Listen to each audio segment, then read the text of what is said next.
राज्याचे मत्स्य व्यवसाय आणि बंदर विकास मंत्री नितेश राणे यांनी मुंबईतल्या भाऊचा धक्का परिसराला भेट देऊन गस्ती नौकेची पाहणी केली। राज्यात सागरी सुरक्षा अधिक मजबूत करण्यासाठी महाराष्ट्र शासनाचे प्रयत्न आहेत। या अनुषंगाने नितेश राणे यांनी बोटीतून जाऊन गस्ती नौकेची पाहणी केली।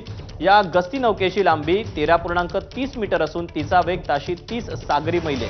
या नौकेची इंधन क्षमता 900 लिटरची आहे। सागरी सुरक्षा ही आमच्या महायुती सरकारची प्राथमिकता आहे। ह्याच्या अगोदर जे चालणाऱ्या ज्या गस्ती नौका होत्या त्या लाकडी होत्या। आम्हाला थोडी आधुनिक आणि लेटेस्ट टेक्नॉलॉजीवाले काही गस्ती नौका अपेक्षित होत्या।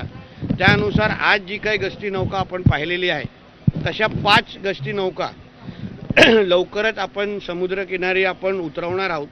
टोटल 15 ह्या येणाऱ्या कालावधीमध्ये आपल्या पूर्ण किनारपट्टीवर आपल्याला दिसतील, जेणेकरून आपली किनारपट्टी सुरक्षित ठेवण्याच्या दृष्टिकोनातून हे महत्त्वाचं पाऊल आमच्या मत्स्य खात्याने उचललेलं आहे।